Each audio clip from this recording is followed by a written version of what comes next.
I'm Lisa with VK Vans, and this is Freebird. She's a Nissan NV 2500 high roof, 2012 with 60,000 miles.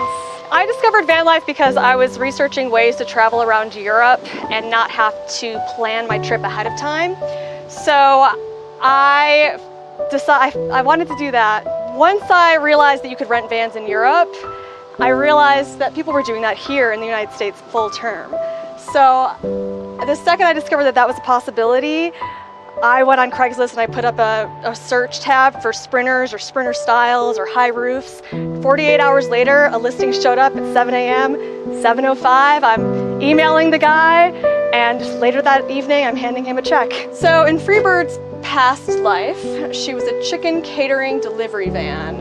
So when I got her, it was completely just a shell with some black painted plywood on the floor. She was also covered in a bright pink car wrap that said Mighty Bird Tacos on it. Once I removed the plywood, I realized that she was completely caked in chicken grease. And so de-chickening Freebird was a long process, but once I had a clean slate, then I was ready to be changed into this beautiful tiny home. I have pictures of when she was completely covered in this magenta Mighty Bird taco wrap. And I actually got Freebird from a repo guy who listed it on Craigslist. So I got a really good deal, and I think that I got a good deal because she was wrapped up in like a big pink chicken. So my background is in sustainable design and green building, and what I've done is I've taken a lot of old homes and torn down all the interior walls and reimagined floor plans. So I have some SketchUp skills, and I did many different iterations of what to do with Freebird. At first, the fridge was going to be over here on the side. I also played with even doing a raised bed, but ultimately I decided that having the ability to open both of the doors and have the free-flowing traffic was such a priority that that this was like the right floor plan. All right, I need to all right, I'm fine. This was really the way to have the most countertop space that you could possibly have. I mean, I made the bed as small as possible where you could still comfortably sleep in it and really maximize as much counter space as possible. I mean, this was completely built out so that you can have the seat pulled back as far as it needs to for a really tall person to be able to sit there. So I mean, everything was literally measured to the 1/8 of an inch, and everything just fits what it's holding. So it's really an art where it fits. It's only as big as it has to be to fit everything that's inside of these cabinets. So this is the sink. I have a 5-gallon metal jerry can, and then this is the 5-gallon for the gray water. And if you look, the dimensions of this cabinet are absolutely exactly what they have to be able to get these in and out of this cabinetry. And it's just as high as it could be as well. This window had to be cut out exactly here because of the way that the Nissan is from the exterior. So this is as high as it can be, and this is as far over as it can be. And then down here I have a electric toilet, and this is literally, I mean, you have like an inch or two clearance on each side here for the toilet. So this is the Laveo dry flush toilet, and it's basically just a pretty expensive bucket with bags, essentially. But you press the button here, it has these cartridges on the inside, and so each cartridge lasts for about 15 to 17 flushes. So it's one bag that has a bunch of cartridges, and then there's an outer bag on the outside. And once the cartridge is done, you just take the outer bag and you throw it away, and everything is sealed up, and it is just like so low maintenance.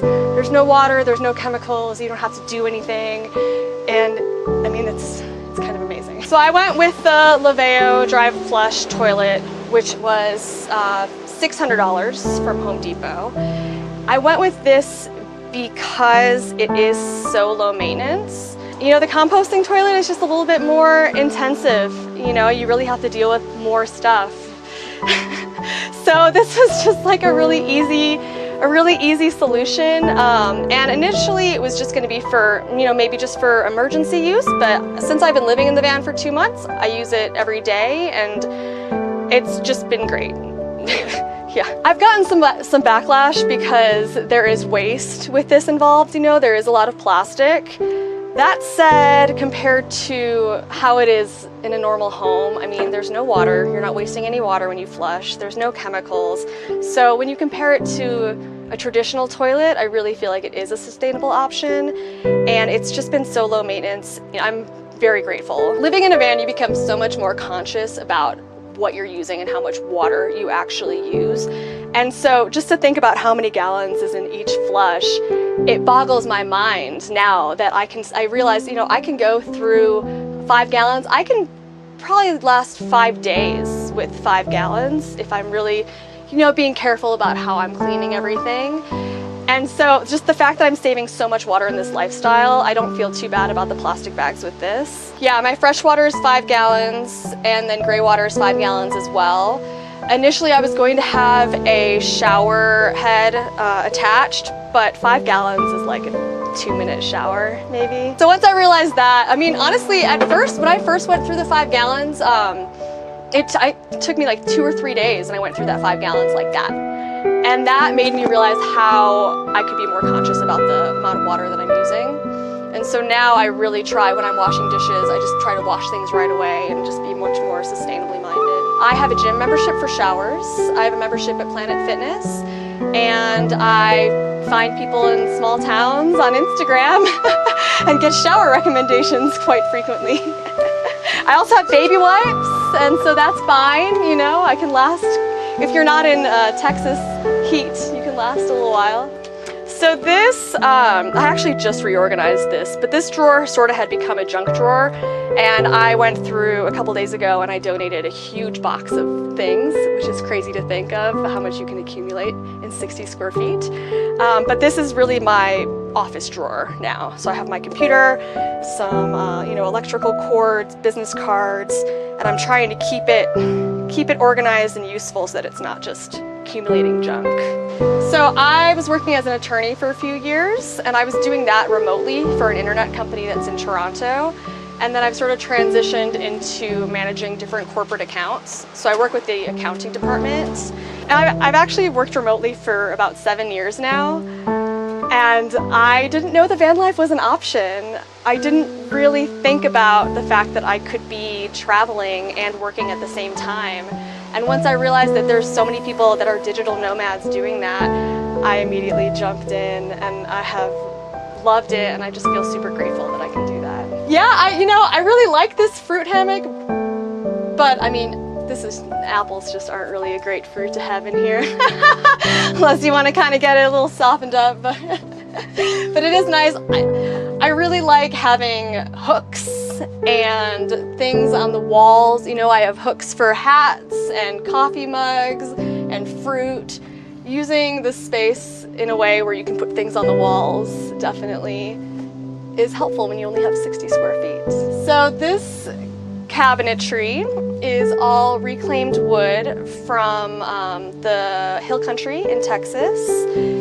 This is 1940s wood that was, it's tongue and groove, which you can still see the tongue and groove on the side. And then it was glued together and with this backing on here, and it just makes a really beautiful door front. And this is really the accent piece of the van. And I wanted to keep everything else really simple and bright and white to make the wood stand out.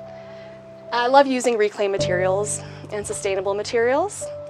When I did the renovation, I tried to really focus on sustainability as much as I could.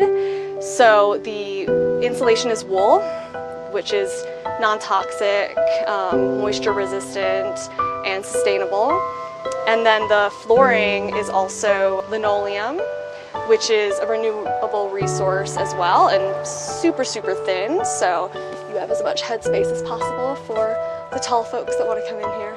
So the sink was a find from Amazon, and I mean, it just was a really affordable piece that came with everything all with it, you know, the faucet and everything. So it's a RV sink, so that's why I went with that, and it's small. So this was a really good size. The countertops are from IKEA, so all of this plywood is no formaldehyde added. So this added quite a bit of an extra cost, I'm not gonna lie to you. This was definitely an expensive add-on to do this, but when you're living in only 60 square feet and you're breathing this small amount of air, it's really important to try to keep it as healthy as possible. Since I have done a lot of sustainable building in Austin, Texas, I knew where to get a lot of reclaimed wood. So I kind of had the hookup, and I found a guy outside of Austin who just had piles and piles and piles. And you know, the wood that is still good for flooring, that wood is super expensive, but all of this is scrap wood that was not quite good enough for flooring. So I was able to get it at about 1/4 of the cost. Yeah, it was a really good score. The tiles here are from my travels in Guanajuato, Mexico. I wanted to bring some things in the van that were from places that I love for my different travels. This is Tongue and Groove from Home Depot. So I hired somebody to do the electrical wiring and to cut out for all the windows. So I had a guy that cut out, I put in these windows, I put in this vent fan, and so all of the electrical wiring is all above us. So there are larger pieces of wood above in the ceiling so that you can have all that wiring go through, and then in between that, you know, all the wool comes out in bats, so it's really easy to fit into all the different spaces. And you can also take the wool and stick it into all the little holes in the van. I mean, that's something you don't realize when you have a shell of a van. There's just so many little cracks and crevices. So being able to insulate it with the material in those tiny little spaces is really essential, and I can tell the difference for sure. I knew I wanted to do Tongue and Groove because, like, on the ceiling and on the walls, because it is very homey and it has a really great texture to it. So, and this material here from Home Depot, I mean, it was very, very thin, so it was pretty easy to have it bend with the curves of the van, which is essential. So that's why I went with the Tongue and Groove. I love the Fantastic fan. I think it's pretty incredible how much air it circulates. When you have 2 windows open in here, I mean, it lowers the temperature so much. And I actually have never used the AC unit. I don't think I will use the AC unit. I would have to be plugged into shore power if I want to use the AC unit, and I just want to be boondocking. So I have a pretty AC unit that I'm not going to be using. So I really like the fan a lot. The location of the fan was a mistake. And this is really something that people should think about. You're going to make mistakes when you're doing your build. And the mistakes that I see most often in green building are honestly electrical outlets. Sometimes people will cut electrical and wire electrical for places that you can't access or that there's cabinetry blocking. And so this was really an issue where, you know, I had somebody put in the fan and put in the AC, and he just cut it here. And after that, it was the realization of, wait a second, we want to have upper cabinetry here. You know, what do I do with that? And so it worked out really well though, because I wanted this to cut back anyways, because it makes it feel so much more open. If you have one person at the stove cooking and you have one person here cutting vegetables, you want to have more headspace than right here. I probably wouldn't have had it cut back this far, but I am happy with the way that it turned out.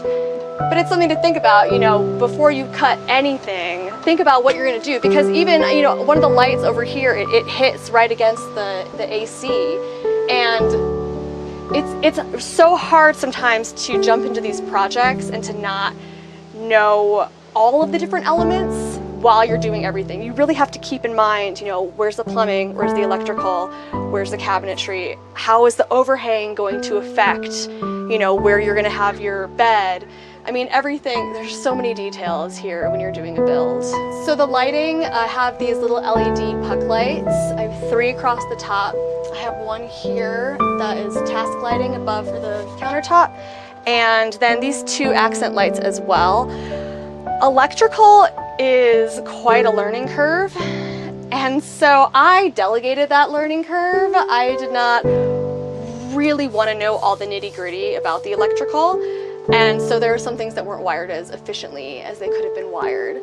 For example, these lights are not wired to be 12 volt right now. So if I were to use these, they're going to suck the battery from the inverter. They're going to suck everything, and I mean, it's just pointless. The same thing with these are so cool, but wow, these are extremely inefficient, these little USBs, because of the way that it was wired. So all I use for lighting are these 12 volts. I would probably recommend getting a dimmer if you have the option to get a dimmer on your 12 volt lighting, because they're too bright. I usually only use this one, and then these are battery powered little accent lights here. And then I will get these wired to be 12 volt. They're from IKEA, so they can be wired to be 12 volts. And then these will be really nice because this is just a strip light back here. But I actually never use those lights, really. It's a little too much. So I have a 4,000 watt Ames inverter and then another battery, and so that all runs off of the main battery, you know, when I'm running the car. I really hardly ever use this. I only use the inverter and turn it on when I need to charge something. So it's only when I'm using these outlets. And what I actually do is when I'm driving, I'll turn the inverter on because it'll be charging while it's powering these, and I'll plug in my computer. I'll plug in an extra battery that I have that I can charge my phone, and I'll basically charge everything every time I drive. And so that's really helpful because then I don't have to worry about this, you know, going down too far, because I mean, it goes through so quickly. I really wanted to do solar, but at the time there was so much storage above the rig that there wasn't any space. So it's wired for solar, and now at this point I just need to figure out what I need to get. If I need to get something that I can just like plug in and lay out, or if I can get something for the roof. It's really just a money game at this point, you know. I spent so much that now I'm just kind of waiting until that moment that the fridge stops working, because I didn't drive for 3 days, and then I'm like, oh, I gotta get solar. I could start the car to help the inverter and to kind of recharge things, but I think I would have to be running it for quite a while in order, yeah. I mean, I basically have to drive every 3 days before, or the fridge will start yelling at me. At this point, I'm driving every 3 days, so it's okay. As soon as I want to stay somewhere longer, that's really when I'm going to get the kick in the butt to get solar. I want solar, and that was originally the plan, and I think just once all the toys were put on the roof and the AC was put on the roof, just measuring it out, there just wasn't space for a 200 watt solar panel. So the toys aren't up there anymore, so now there's quite a bit of space, so I could put a pretty large solar panel up there, which I really will do very soon. But so yeah, so down here, so underneath here I have the Ames inverter, and I have the other marine battery, and then, you know, my panel is here, and then I can control everything from up here. And then over on this side, I love this space right here for this little cabinet. It is so nice to have a little bit of open storage and to have a place for my books and a little pot, some greenery. The dimensions of this were kind of made at the last minute, really thinking about standing here and working and not wanting to hit your head on a corner. So everything was really thought of in a very detail-oriented way. The same angle here is mimicked down here as well to avoid exactly that, you know, bumping into things as you're walking into this really small space. So taking into consideration little corners is really helpful and something I would highly recommend. Also, if you can route all the edges of everything, I mean, it just makes it look like it's so much more finished. It's a really nice look. This upper cabinetry here, you know, also this, I mean, I had cardboard boxes here before I actually did it, you know, taping the cardboard boxes, making it as big as it could possibly be, and having people of different heights kind of come here and stand up and see, you know, if you would hit your head. And that's something that you really need to think about, because you really don't want to be hitting your head every day in your home. This cabinetry is, you know, obviously the same reclaimed wood. I have all of my clothes here. Basically, these two have become my closet. This one, I have bedding in here. And then this one was sort of an extra stuff, you know, hammocks and climbing gear, things like that. So it's pretty incredible that all my clothes fit in these two cabinets here. But I don't have a lot of winter clothes, and I don't have a lot of clothes. I mean, I do laundry every 2 weeks, and I actually have already shipped back 2 boxes full of things, and most of them were clothes because I really was only wearing the same thing like for 2 or 3 days, and I mean, it's van life. Yeah, so the gas struts, these were all from Amazon, and it's really nice to be able to keep this open without having to hold on to it and be able to dig back in, so I highly recommend that.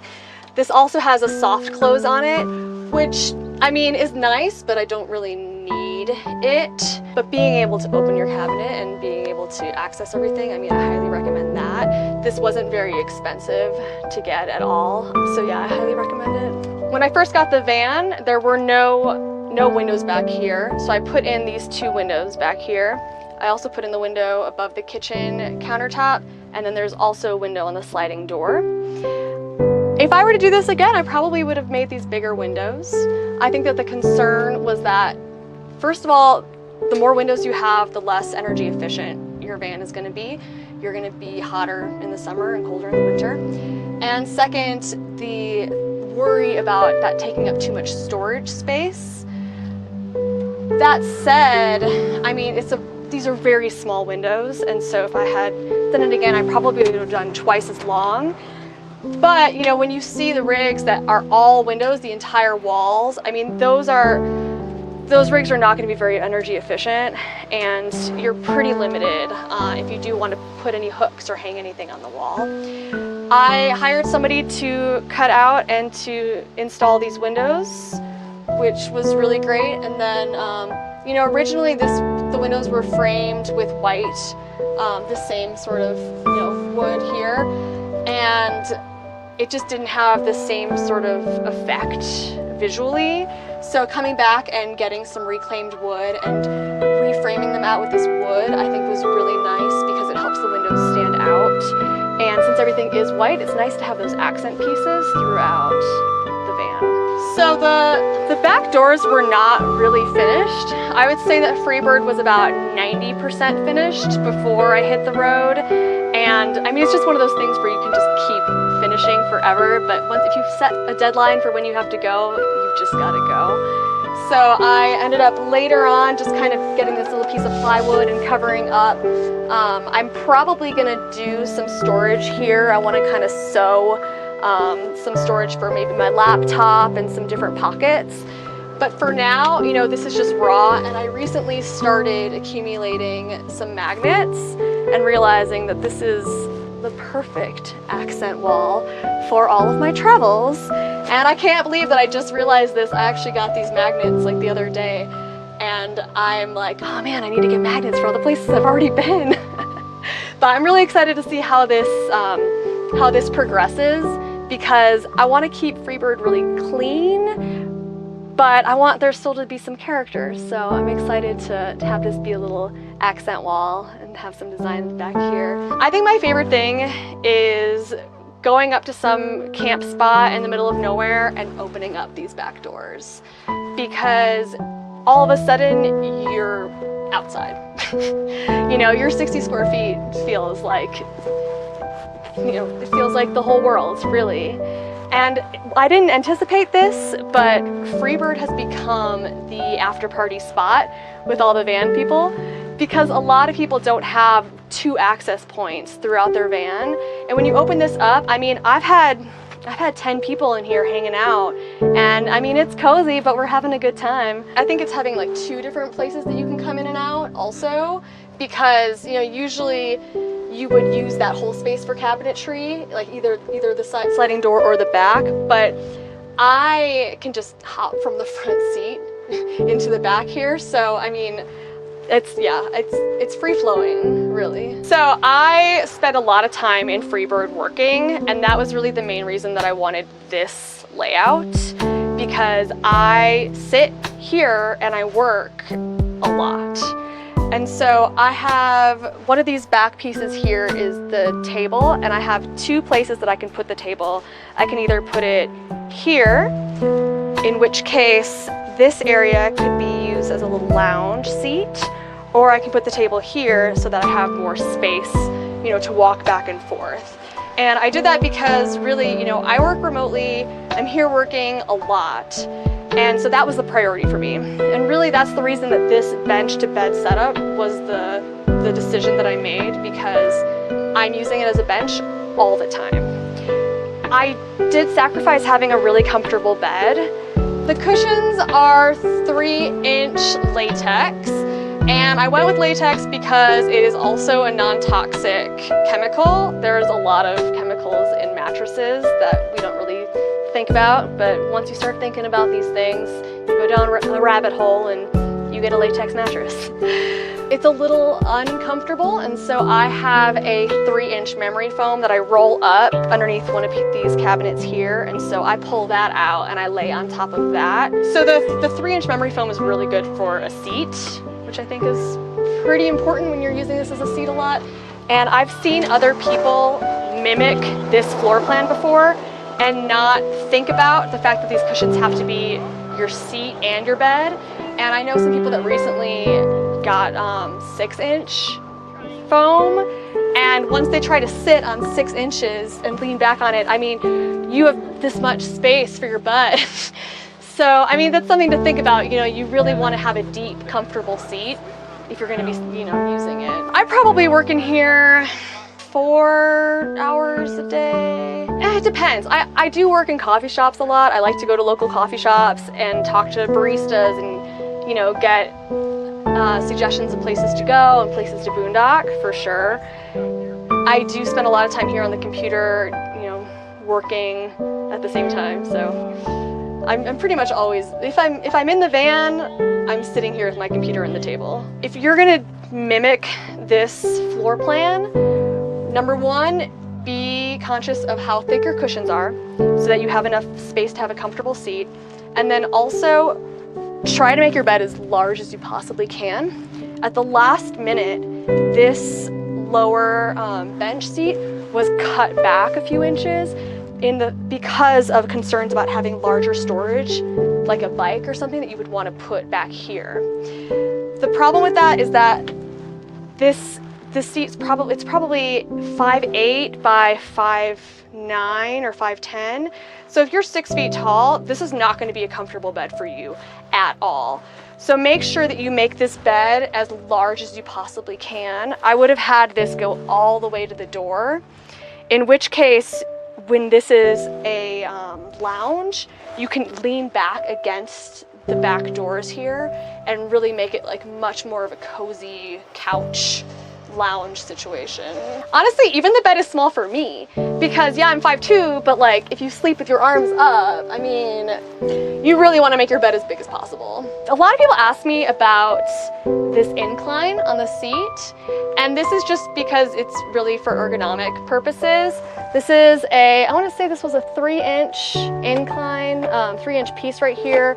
And so if you look at any bench seating, they all have the same little, maybe 15-degree incline, and it makes a huge difference. I know it seems like a small thing, but it really makes you feel so much more comfortable when you have this natural ergonomic incline here. So this might seem like something you could cut out, but I really recommend doing it. So I'll set this up like a little U shape with a table, because that's like a pretty cool option. I have the table pole here. I got this from Amazon, and I also got the bases from Amazon as well. Super affordable. So you just knock down these little hinged pieces here, make this flat, and then these back pieces go like that. A lot lot of people asked me why this is doubled up. And this is doubled up because then you can have 4 back pieces, because everything is plug and play. So each of these is like the backrest and they fit in the middle. I did the cushions. I have some sewing experience, and I made the cushions a little bit bigger than they needed to be so that you had to kind of make it real snug to avoid having the cracks in the middle here. So that you can have somebody chilling here, relaxing, and then, you know, here working. So you have this U shape and it's so much more space. I'm not a creature of habit, so I really switch this up a lot. I mean, sometimes I will just make this portion the bed and I'll sleep this way. Sometimes I will make the whole bed and I'll sleep in the other direction. So it really depends on how I'm feeling and how much stuff I have hanging around that I need to move aside. But so the sleeping is pretty unpredictable. That changes a lot. But every day I make this into the bench because I like having the openness. I always have the back doors open and I always have the table set up somewhere. Usually I have the table set up in the back because then it's out of the way. This was in case, you know, I had pets or more people here that were chilling, and so that this could be an extra counter if I wanted to use it when I'm cooking. But I actually don't need that because I actually have a pretty decent amount of counter space. So I don't keep the table here this often, but it's nice to have this as an option. But yeah, I would have to like kind of twist it if I want to be moving around. So typically the table is back there, but this is nice in case somebody wants to take a nap. I painted everything white, and if I were to go back, I would probably maybe do like a white wash on the wood instead of painting all the wood white, because I mean it really does get dirty very quickly. You may not be able to see it in a video or in a picture, but when you're in it, oh, you see it. So this is an option where you can have half of this set up like a bed and then half of this set up like a little dinette area. But really, if you want to sleep comfortably, you're going to want to make this whole thing into a bed. So then these back pieces here also go in the middle, just like the other two. Fun part.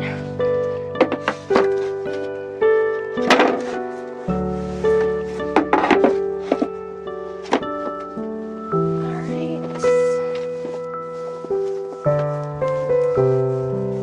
So yeah, this is really the full bed setup. And then I put that little 3-inch memory foam mattress. I usually roll it out right here in the middle and sleep here, and then you don't really feel any of the cracks. So it's pretty comfortable, and I mean the width of this bed is pretty much a queen size mattress. So it's really just the length that you're missing, and if you were to build out this back area here, you can put cushions there, then you could sleep here comfortably if you're 6 foot or taller. I'm still sort of figuring out which way I want to sleep and how I want to set up the bed. For a while I was just setting up this back portion here just because it was easier, but last night, for example, I made the whole bed, I set up the mattress. Sometimes I don't even pull out the 3-inch foam mattress. I mean, sometimes I just go to sleep on here and it's fine. But you know, last night I was like, let's get comfortable. Let's see how it is. And I set up the whole bed, I put the mattress this way, I slept this way, and it was like one of the best night sleeps I've had in a while. So I think I need to just bite the bullet every night and just make the whole bed and do that, because sleep's very important. I know a lot of people who have the same size rigs and they have full mattresses that are these really thick, lush mattresses that they keep all the time. And I am getting more and more envious of those people as I'm traveling, but they don't have a really comfortable place to sit in here. And every time I have somebody come in here and hang out, I realize how valuable it is, because this is just such a cozy place to chill. I mean, you can play cards. Literally every after party happens in my van. I need to like have chunks, like I met a guy here who was kind of just showing me around. He showed me where there's some free showers and stuff, and we hung out for a day or two, and then I'm like, okay, bye. I'm like, I'm done with social mode. I'm into work mode now. I'll be in that mode for like 36 hours.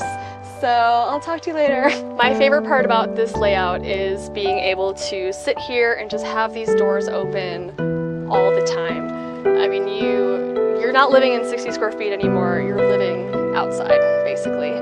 And I mean, this is just such a beautiful place to be. And I love, this is like what van life is about for me, is having my table here, working, chilling with coffee, and just enjoying being outdoors, basically. I knew that I wanted a sprinter style rig in the sense where I could have these back doors open. I knew that that was going to be a really important essential part of being able to live in 60 square feet, both having the high roof so that you can stand up and having this open space. I definitely love being able to have this, and you know, I do sort of sacrifice storage a little bit by not having a permanent bed that's raised with storage underneath, but it's really worth it to be able to have this flow of traffic.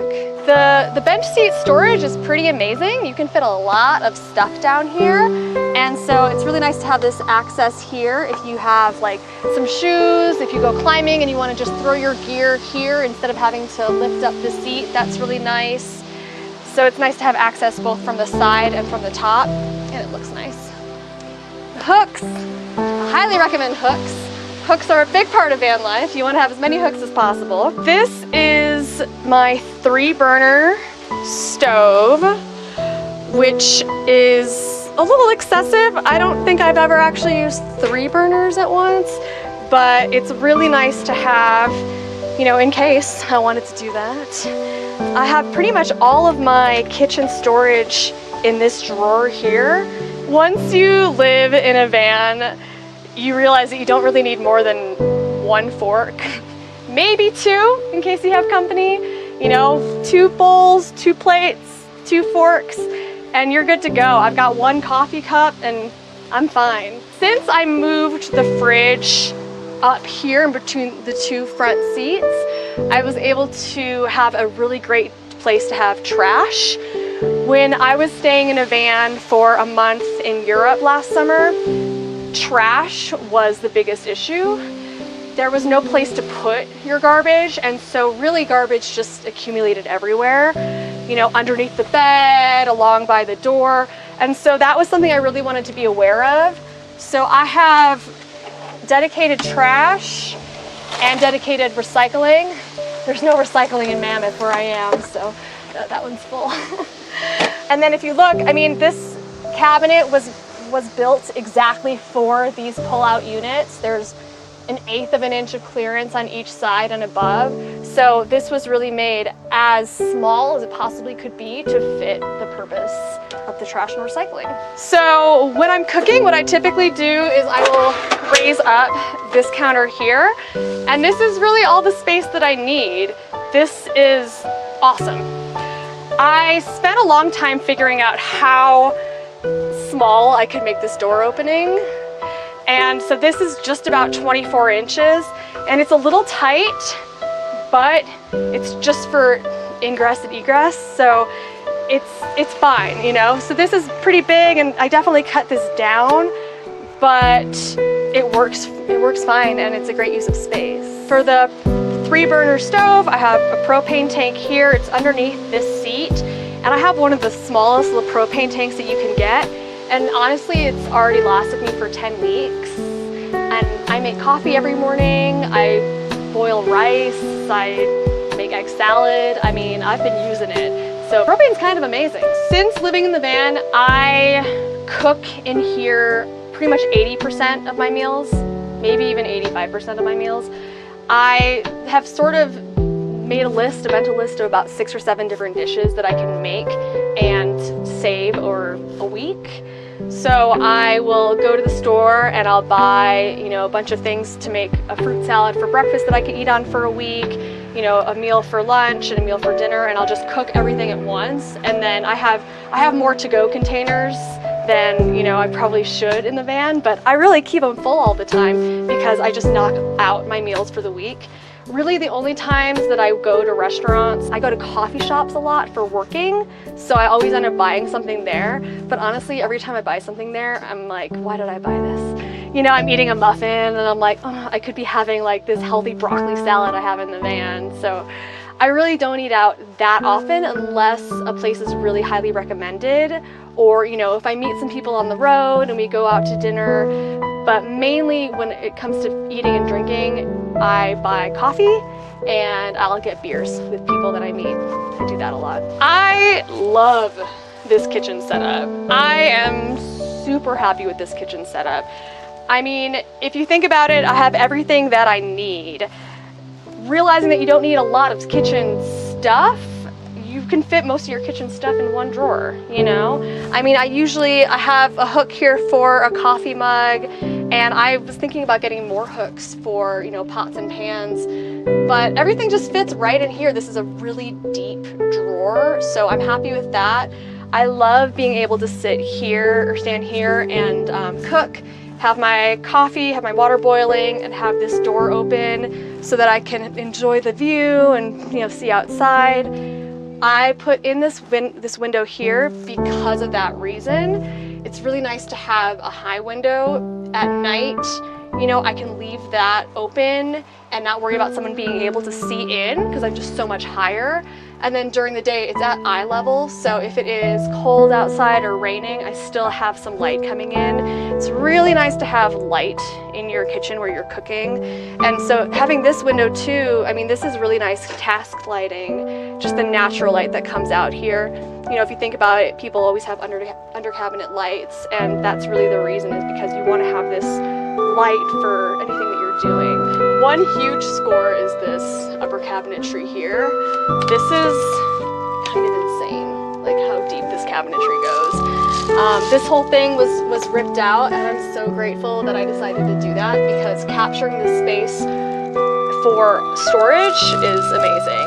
I mean, it's really deep. I've got camera gear, sleeping bag, these are all my window coverings. So this is the stuff that I use every day.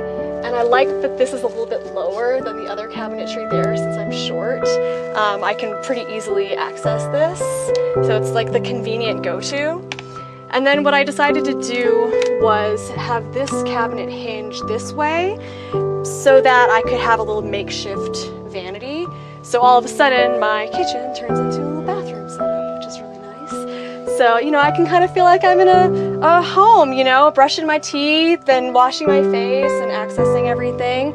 I've all, you know, toiletries and stuff here, everything for when I shower, and you know, cleaning supplies. So it's funny how the little things make such a big difference. But this, I mean, seriously, being able to kind of brush my teeth and feel like I'm in a regular bathroom and getting ready is invaluable. So just making that little change was a pretty big difference. Yeah, I was like, oh, this needs to do this. Because, you know, because I'm very much like thinking about how is this gonna work? Like, I'm gonna wake up and I'm gonna stand here and I'm gonna do this. Where's my toothbrush? Where's this? You know, because you want everything to be reachable and easy in this sort of situation, especially if you're building a home out of nothing, you know? So I really did a walkthrough of, I'm at the sink, what do I do? You know, and that was when I had the idea to turn this into a little storage area for the bathroom stuff. Another eureka moment was realizing that the fridge could go in between these two front seats. I decided to rip off the armrests here. The fridge is basically the same height as the armrest, so you still have that armrest if you really need it. In Europe, when I rented a van, I used a Dometic fridge that was a pull-out, and I really liked that, and I thought about that a lot, but the dimensions of it just didn't quite work with this setup. It's a little bit smaller of a unit, and it needed to be too deep. So when I realized that I could get this Dometic fridge and it would fit perfectly, it was like, oh. And this fridge is huge. I mean, I can fit multiple gallons of milk if I really want to. I've got all of my to-go containers with all of my food that I make, and it's really, I love this thing. So the fridge is 12 volts, which is really great, and you know, I can run it for 3 days without even turning on the car because it just runs through the inverter. So this is also, I have got this little platform here that holds it in place, which is really important.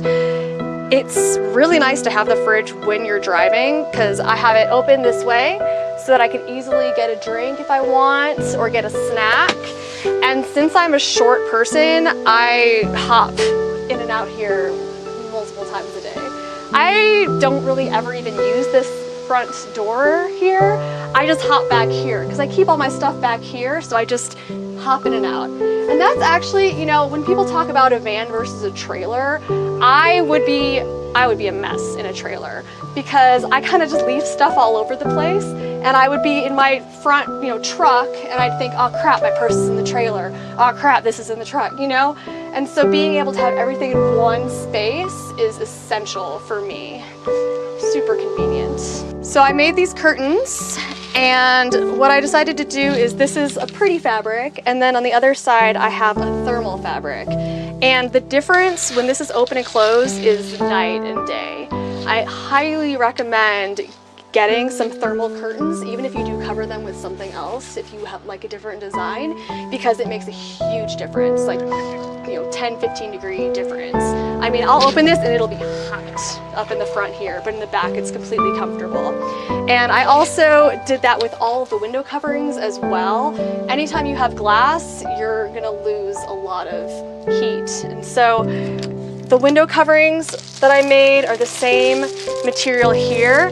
And then inside here they have the thermal curtains, and then I have Reflectix on the other side as well. Yeah, I made these, and these all fit perfectly in the frames so that, you know, I can just kind of stick them up and they fit in all of the window frames perfectly, and it helps me be stealth. Nobody knows that I'm in here. I can have all of the lights on in here and nobody has any idea.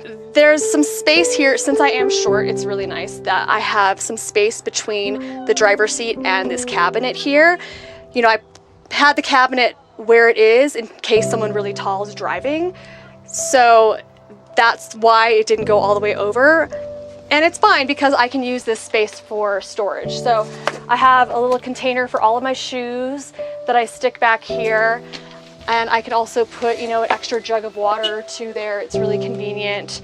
So that's nice and out of the way. Driving Freebird has been a little bit of an adjustment for me. I have only driven really small vehicles before, and all of a sudden driving a van, and a van with a pretty big truck nose, has been an interesting experience. But you know what? I just have gotten really used to making 10-point turns and not being shy about it. So it's fine at this point. Like, I'm always stepping out and kind of checking things, and as I drive more and more, I'll become more comfortable and have a better idea. And I probably will get a backup camera at some point too. I think that's a good purchase. Freebird gets 14.5 miles per gallon. You know, I've got a lot of wood in here. There's a lot of cabinetry, and it's my home. So I have had some people have a reaction thinking that that's really good, and some people having a reaction that that's really bad. And I mean, for me, it's an adjustment, but it is what it is. For music, I just have a little Bose speaker that I charge, and I just kind of put it wherever throughout the van. I have an auxiliary cable, but I don't really use it. So, you know, the van was wired for speakers, the van was wired for hot water, the van was wired for an AC. These are all things that either I would have to be plugged into shore power to use, they're not working, or I just don't need them. So sometimes a more simple build is kind of better than doing all of the bells and whistles. And if I were to go back, I probably would have made some of those cuts and really just focused it on what do I need, you know? I think the biggest thing I would cut out is the fact that I have an electric hot water heater that doesn't work. And you know, sometimes you delegate things and you think, and people are professionals, but you need to make sure that whoever you're hiring is gonna tell you when something's not gonna work, or they're gonna tell you if there's a better way to do something. Because you know, maybe the goal is to be able to charge your phone through USB. Like, oh, that's really cool. But if that's gonna drain the battery, then I wanna be told about that, you know? And I'm like, well, why did you do it that way to this guy? And he's like, oh, Justin wanted that. I'm like, but why didn't you tell him it wasn't gonna work? Like, so yeah, so I like all these things that don't work, that are expensive. Yeah, lessons learned. I didn't think that I'd be able to live without hot water, to be honest. That was kind of the one thing that I wanted, was to be able to wash my dishes with hot water, and now I don't care at all. I think that if you're cooking with a lot of bacon, you probably want hot water because grease is gonna go everywhere. But since it's just me in here, and since I typically cook vegetarian, it's fine. I don't need the hot water. If I really need it, I'll boil a little bit of extra water with my coffee water, and then I'll do the dishes in the morning after I, pour my coffee with that extra hot water. That's kind of a routine of mine. Thanks so much for checking out Freebird. If you want to find out more about our adventures on the road, check out Vacay Vans, YouTube and Instagram.